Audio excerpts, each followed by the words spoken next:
Hello and welcome back. Joe here, and today I'm going to show you how I made this lace-up skirt. So let's jump straight in. So the first step is to go ahead and drape the skirt just to get a general idea of how the pattern is going to look. Now the front has a slightly smaller dart than the back. The back is a little bigger, and that's because there's a little more third dimension back there, if you know what I mean. So besides for that, I'm going to go ahead and draft these patterns, and after I drape them, I'm going to go ahead and trace them. Now here I'm just showing you the facing and the pattern pieces. It's just 4 separate pieces, facing for the front, facing for the back, and the front and the back. Now for the fabric, I recommend you use a lightweight plain weave for the facing, and for the actual fashion fabric, the actual pattern piece, I recommend you use a slightly heavier weight fabric, sort of like denim, a twill weave, anything that's a little heavier to give it that nice form. But if you don't have that and you'd like to use like a softer fabric like a satin, or something lighter like another sort of plain weave cotton, you can totally make that happen. It'll work as well, it'll look amazing. Now for the pattern, the center front, I did add that whole fold part that you see on the pattern piece. That's an extra 1/2 inch that I'm adding myself to the pattern, and that's only to, you'll see later how I kind of stitch it down and then use it to add like a sort of seam detail to the front. But if you don't want that, you could totally fold that part away, like under or something, and that way when you trace it, it doesn't take in that extra 1/2 inch.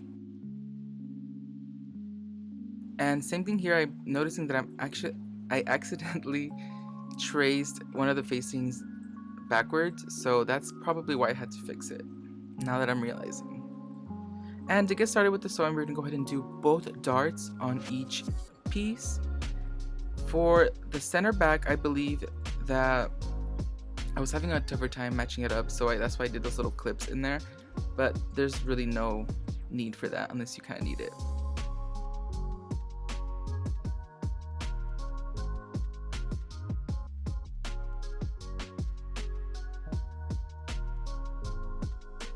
Once you sew both darts on both pieces, I recommend you top stitch the dart down.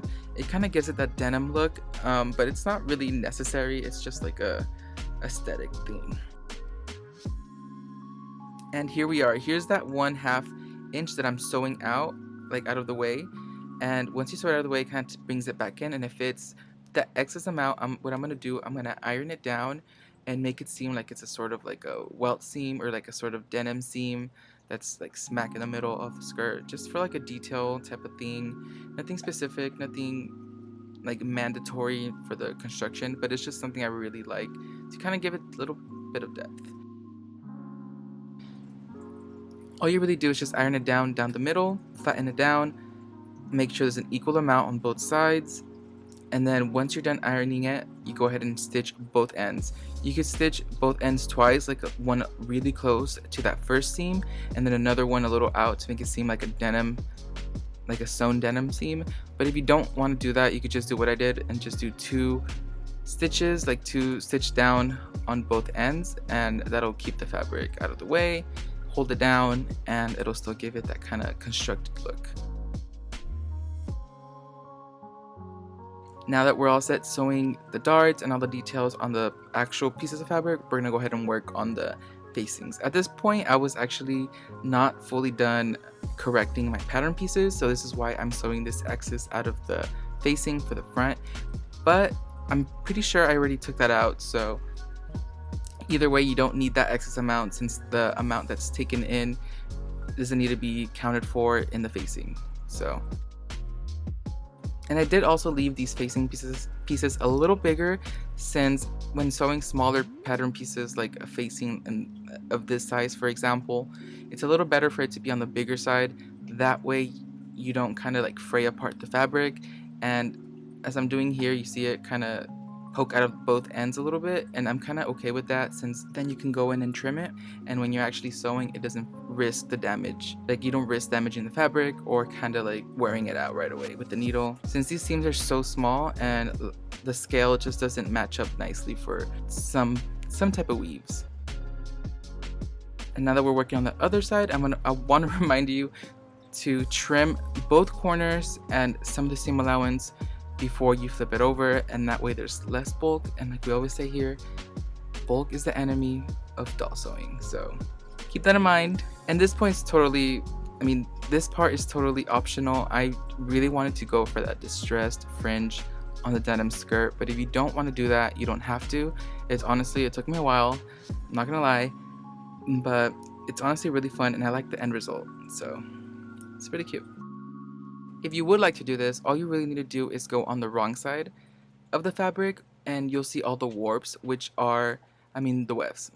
I'm sorry, the wefts. You'll see all the wefts, which are the threads that go back and forth from left to right, and all you really have to do is just rip into one and then slowly pull it out of the way. The warps are the ones that kind of hang there and become the fringe.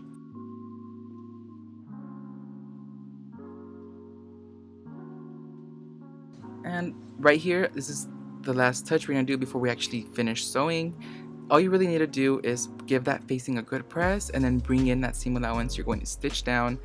If you want to attach one side, this is where you will go ahead and attach one side and then also iron whatever side you're going to leave open.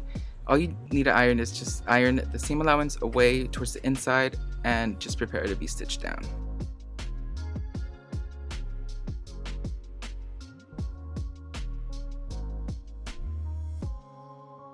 When doing this, I either do it super close to the edge or I give it enough room to give that grommet enough space to be nicely centered in there. But I don't want it to be in the middle where the grommet, where I would have to punch the hole on the stitch line.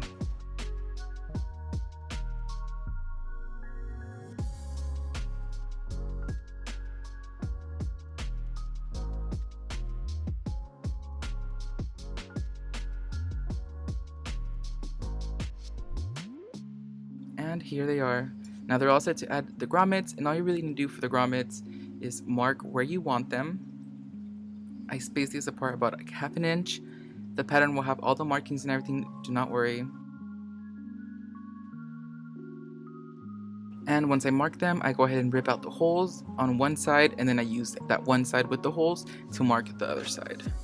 Now, if you don't have grommets but still really want to do this skirt, it's totally possible, and I just recommend that for every hole that we're supposed to have here, for every grommet hole, just stitch some looped ribbon there, or you could even use some hooks and eyes.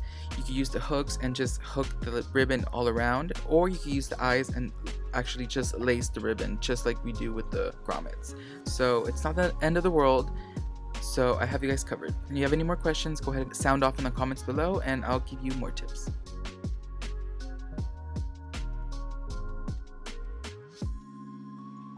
And we're all set. Now the pattern will be available in the description for download. And if you do try it, please tag us at Joe Sews on Instagram. We'd love to see your work and I'd love to show the girls. I kind of like the long fringe, but I am tempted to cut it. I may do that in the future, or I may just make a whole other skirt with short fringe. What do you guys think? Let me know in the comments. Should I cut the fringe or leave it long? That sums up the video for today. Thank you for joining, and I'll see you guys next time. Take care. And don't forget to leave a like, subscribe, and comment below. Anything really. Let's just help the algorithm and boost the heck out of these videos.